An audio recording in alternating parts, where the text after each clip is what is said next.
Hey guys, I'm back. Remember, they were just getting ready to make the announcement, and Michael knew exactly what he was going to say. I'm on page 252, really close to the end. I open my mouth to speak, but nothing comes out because I'm suddenly not there anymore. The camera is pointed right at me, but I have disappeared. There is nothing but darkness. The giant screen in front of us has instantly zapped to black. In fact, all the video screens have gone black. I look over at the camera itself. The red light has vanished too.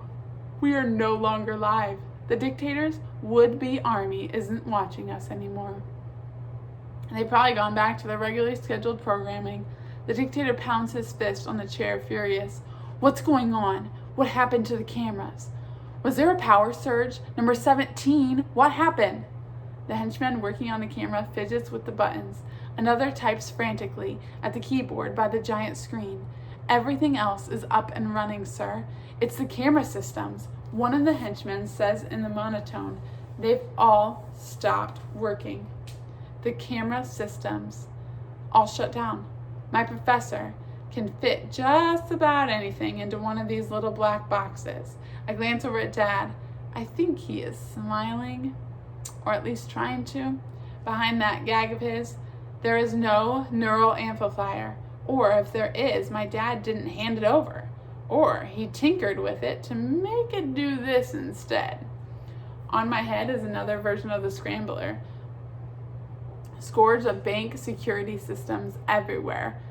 It's the oldest magic trick in the book. The false bottom, the old switcheroo. Marvelo would be proud. The dictator turns on me, voice quivering, livid with rage. I can't see his face behind the mask, but for once I wish I could. You, he hisses. You and him. What have you done? I know he's not looking at me, not in the eyes anyways. I know it won't work, but I don't care.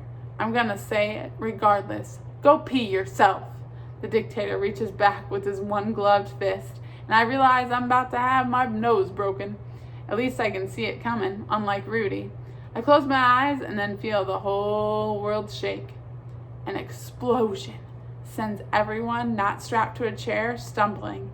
It comes from far away, but it's sizable enough to resonate clear through the walls. A dozen guns are suddenly at the ready.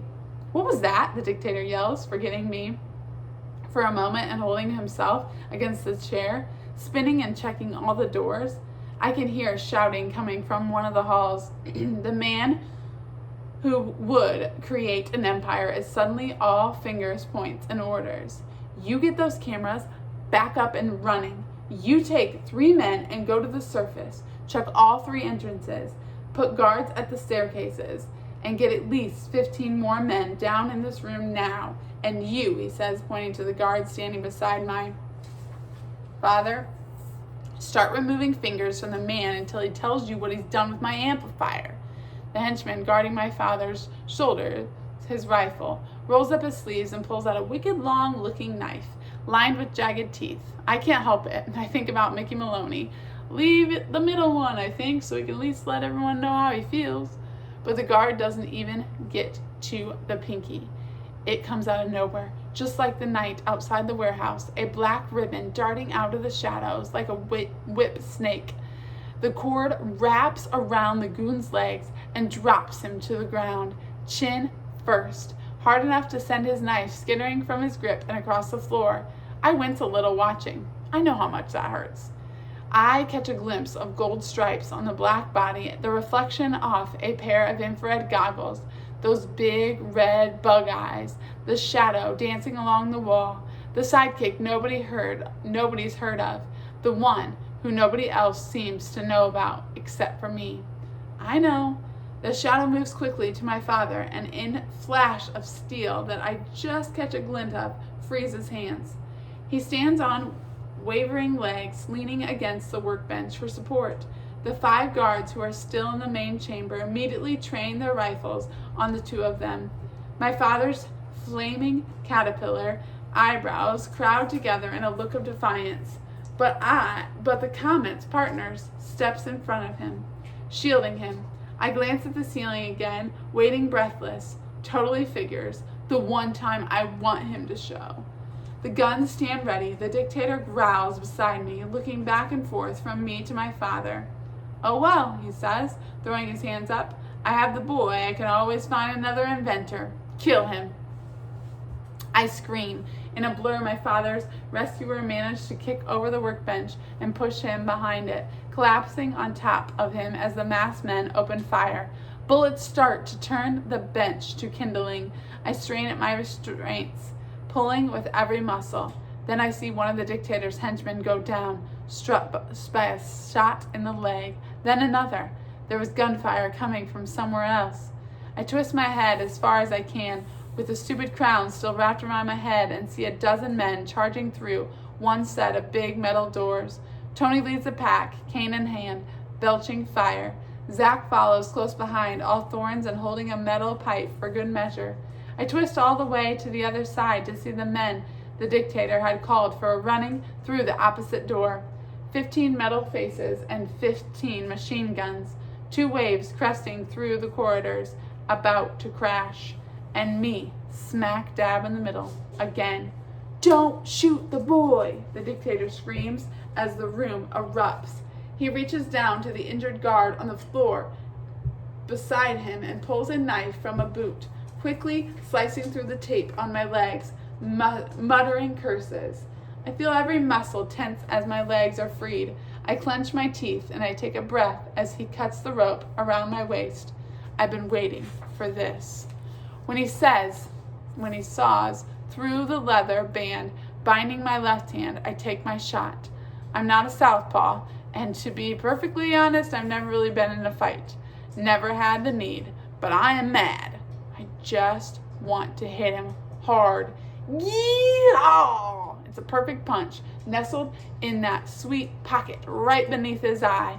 Unfortunately, the steel of his mask is much harder than my fist. My soft fingers smash into the unforgiving metal, and I can almost hear them break. Knuckles aflame, I quickly stuff them in my mouth to try and suck away the pain. The dictator just cocks his head to the side as if to say, "Really?" Then he ducks and maneuvers behind me, wrapping an arm around my neck, cutting off the air. I start to struggle, but soon find the tip of the knife tickling my chin. "Time to go," he says.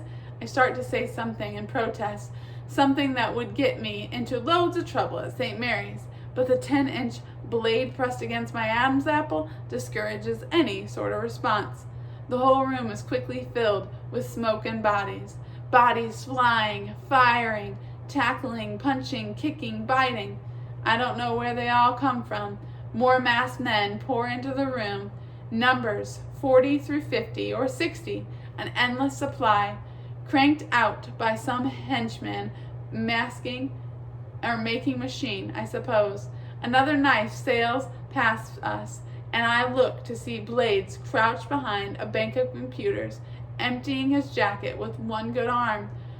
Tony's giant frame looms large in one corner, like a bald-headed dragon, cane outstretched, wreathed in smoke. In the confusion, I can't seem to find my father or his rescuer. I look toward the bench, no more than shards and splinters, but they aren't there anymore.